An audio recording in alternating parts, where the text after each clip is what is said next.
Back to another video और आपका आज वीडियो हम लेकर आए, उसका टाइटल है how PM Modi is shaping Delhi with modern connectivity and infrastructure. तो चलिए देख लेते हैं ये वीडियो, लेकिन इससे पहले इस वीडियो चैनल का ओरिजिनल लिंक आपको हमारी वीडियो के डिस्क्रिप्शन मिल जाएगा। सब्सक्राइब किए, लाइक किए, शेयर का फॉलो किए इनके चैनल को। उसके अलावा vlog channel link strong link भी हमारी वीडियो के डिस्क्रिप्शन मिल जाएगा। सब्सक्राइब किए, लाइक किए, शेयर का फॉलो करें। चलिए देख लेते हैं ये वीडियो।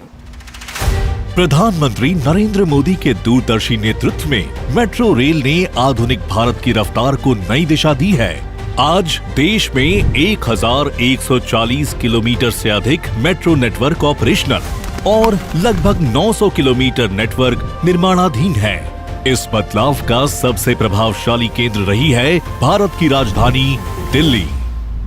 आधुनिक बुनियादी ढांचे की नई पहचान, भारत मंडपम एवं यशोभूमि जैसे भव्य सम्मेलन केंद्र, बेहतर कनेक्टिविटी के लिए Delhi Meerut RRTS, Dwarka expressway, Delhi Meerut expressway, urban extension road 2 और ई-बसें दिल्ली के विकास को नई दिशा दे रही हैं। दिल्ली को हमें विकास का ऐसा मॉडल बनाना है जहां सभी को महसूस हो कि हाँ, ये विकसित होते भारत की राजधानी है।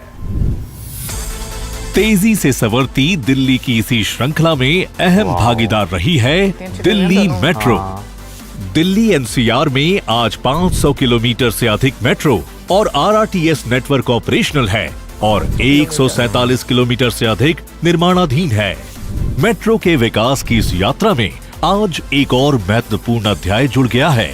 दिल्ली मेट्रो के फेज 4 की पिंक लाइन पर लगभग 3,300 करोड़ की लागत से निर्मित 8 नए स्टेशनों वाले 12.3 किलोमीटर लंबे मजलिस पार्क से मौजपुर बाबरपुर कॉरिडोर और मेजेंटा लाइन के विस्तारित दीपाली चौक से मजलिस पार्क तक के 3,000 करोड़ रुपए की लागत से बने नए कॉरिडोर का उद्घाटन आज प्रधानमंत्री श्री नरेंद्र मोदी जी के कर कमलों द्वारा किया गया है। साथ ही दिल्ली वासियों को दिल्ली मेट्रो फेज 5A के रूप में 12,000 करोड़ रुपए से अधिक की लागत से बनने वाले 3 प्रमुख कॉरिडोर उपहार स्वरूप मिले हैं। इनमें पहला और सबसे महत्वपूर्ण खंड रामकृष्ण आश्रम मार्ग से इंद्रप्रस्थ सेंट्रल विस्टा कॉरिडोर है। दूसरा खंड है एरो सिटी से IGD एयरपोर्ट टर्मिनल 1, जिसके अंतर्गत एक भूमिगत स्टेशन का निर्माण किया जाएगा, और तीसरा है तुगलकाबाद से कालिंदी कुंज। इन कॉरिडोर्स का शिलान्यास आज प्रधानमंत्री श्री नरेंद्र मोदी जी के कर कमलों द्वारा किया गया है। जहां एक और आधुनिक कनेक्टिविटी के माध्यम से दिल्ली की रफ्तार बढ़ रही है, वहीं दूसरी ओर उसी दूरदर्शी सोच के साथ सरकारी कर्मचारियों के लिए पुरानी सरकारी आवासीय कॉलोनियों का कायाकल्प करते हुए उनके लिए आधुनिक और सुविधाजनक आवासीय परिसरों का निर्माण भी किया जा रहा है। 2016 में माननीय प्रधानमंत्री श्री नरेंद्र मोदी ने केंद्र सरकार के कर्मचारियों के लिए 7 GPRA कॉलोनियों में 21,000 नए घरों के पुनर्विकास को मंजूरी दी थी, जिसमें 2,722 क्वार्टर बनकर तैयार हैं। खास बात यह है कि इस परियोजना की लागत वर्ल्ड ट्रेड सेंटर जैसे वाणिज्यिक क्षेत्र की बिक्री से पूरी हो रही है, और वो भी सरकार पर बिना किसी अतिरिक्त वित्तीय बोझ के। GPRA कॉलोनियां आमतौर पर सरकारी दफ्तरों के निकट होती हैं, जिससे कर्मचारियों का आवागमन आसान होता है तथा उनका कार्य जीवन संतुलन बेहतर बनता है।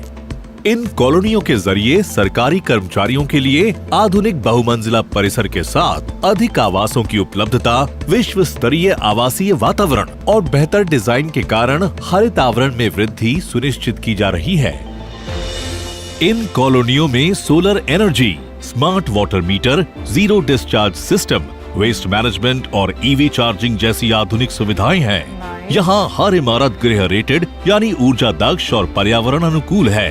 School, multi level parking, market, अस्पताल, CGHS डिस्पेंसरी और कम्युनिटी सेंटर से निकटता इस परियोजना को केंद्र सरकार के कर्मचारियों के लिए सम्मानजनक आवास और आधुनिक शहरी सुविधाएं उपलब्ध कराने की सरकार की दृढ़ प्रतिबद्धता को दर्शाती है।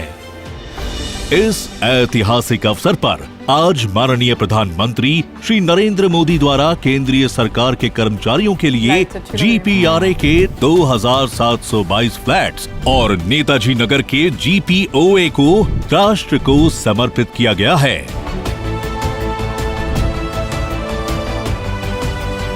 साथ ही 6632 GPRA फ्लैट्स और सरोजनी नगर में बन रहे भारत बिजनेस पार्क का शिलान्यास भी किया गया।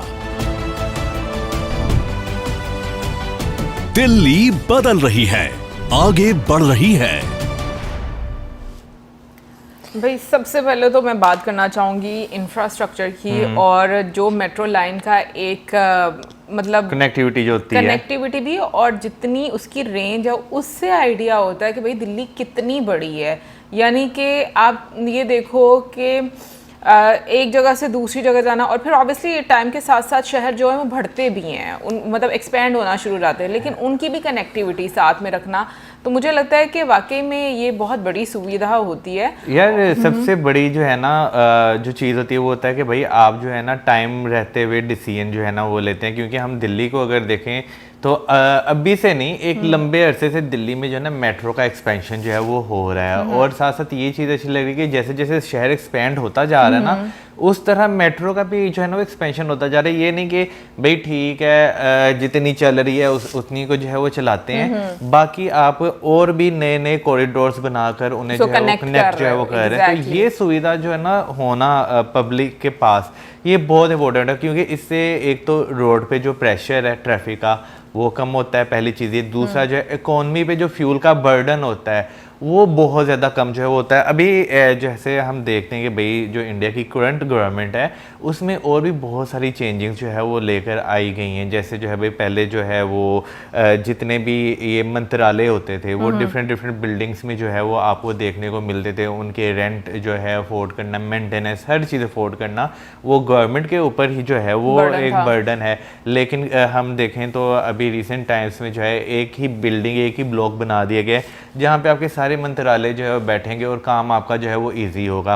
अब उन मंत्रालयों में भाई वो भी हैं जो कि जो डिफरेंट आपके कॉन्ट्रैक्ट होते हैं पास करते हैं, वो आपकी सारी जो है यानी कॉस्ट, हर चीज़, इन्वायरमेंट को लेकर हर चीज़ को जो है ना वो ओवरसी करते हैं। तो देखा जाए तो इससे आपका पैसा भी बचता है, टाइम भी बचता है, काम तेज़ी से होता है। बिल्कुल। और फिर उसके बाद जैसे उन्होंने जो जितने भी कर्मचारी हैं उनके लिए क्वार्टर्स बनाए और वो फ्लैट्स बहुत ही खूबसूरत लग रहे हैं। और जिस तरीके से बाकी की भी आप कह लो कि एक्टिविटीज़ वहाँ पर, यानी कि स्पोर्ट्स की एक्टिविटीज़ बच्चों को लेकर के किस तरीके से आप अपना लेजर टाइम जो है वो वहाँ पर स्पेंड कर सकते हो, तो मुझे लगता है कि ये बहुत एक अच्छी सुविधा है। और मतलब एक काम करने वाला जो बंदा है, लाइक जो एम्प्लॉई है, अगर उसकी पर्सनल लाइफ में सुधार आएगा ना तो उसका असर उसके काम पर भी नजर आएगा। तो उसको आने जाने में कोई दिक्कत नहीं है, उसके एक्सपेंस बच रहे हैं, उसको रहने के लिए एक अच्छा इन्वायरमेंट मिल रहा है, उसकी फैमिली को अच्छा इन्वायरमेंट मिल रहा है। तो बेसिकली हर इंसान जो एक कोशिश करता है, मेहनत करता है, वो इसीलिए करता है। बट उसके साथ साथ मैं ये पूछना चाहूँगी कि जैसे बीच में जिक्र किया गया ट्रम्प टावर का, ठीक है, मुझे वो चीज़, वो लाइन की समझ नहीं आई कि मतलब ये बस समझ आया कि उसकी वजह से उसकी बिक्री की वजह से मतलब गवर्नमेंट पे बर्डन नहीं आएगा, कि मतलब गवर्नमेंट ये सारे जो चीज़ें बना रही है, वो मुझे लाइन की समझ नहीं आई। कमेंट सेक्शन में ये जरूर बताइएगा। बाकी जो है भाई देखा जाए तो जो गवर्नमेंट ने फ्लैट्स बनाए हैं जिन लोगों को अलॉट होंगे, नो डाउट गवर्नमेंट ने वहाँ पे भी एक बार जो है वो पैसा जो है वो इन्वेस्ट किया, लगाया, लेकिन उसका ये फ़ायदा होगा कि गवर्नमेंट जो है अपने एम्प्लॉयज़ को होम अलाउंस जो है वो देती है। तो वो भी अगर देखा जाए तो ये गवर्नमेंट की एक अच्छी प्लानिंग है कि भाई कम होता है गवर्नमेंट का बर्डन। बताओ ये परमानेंट इनको तो नहीं मिलते होंगे ना, जितनी देर सर्विस में रहते हैं उतनी देर में ही? कुछ लोगों को परमानेंट जो है वो फ्लैट्स जो है मिल जाते हैं, और कुछ लोगों को जो है ना जब तक उनकी ड्यूटी होती है तब तक, जो मैंने पाकिस्तान में देखा है वो तब तक जो है ना उन्हें वहाँ पे रहने के लिए अलाउ किया जाता है। ओके, सो कमेंट सेक्शन में ये ज़रूर बताइएगा। बाकी वाकई में दिल्ली में जो हम लोग रोड्स देखते हैं, फ्लाईओवर्स देखते हैं, मेट्रो देखते हैं, बीच में ई बसेस की भी सहूलत जो है बताई गई है, हर तरह की कनेक्टिविटी है, और मैं कहूँगी कि वाकई में लोगों के लिए बहुत आसानी, बहुत सहूलत है ये। और जैसे जैसे जैसे आपका इंफ्रास्ट्रक्चर बेहतर होता रहता है, लोगों के लिए बहुत ज़्यादा आसानियाँ आना शुरू रहती हैं। कमेंट सेक्शन में आप ज़रूर बताइएगा कि आपको कैसे लग रही है प्रोजेक्ट और सबसे फेवरेट प्रोजेक्ट आपका कौन सा। मिलेंगे नेक्स्ट वीडियो में, सब्सक्राइब करना मत भूलना। बाय।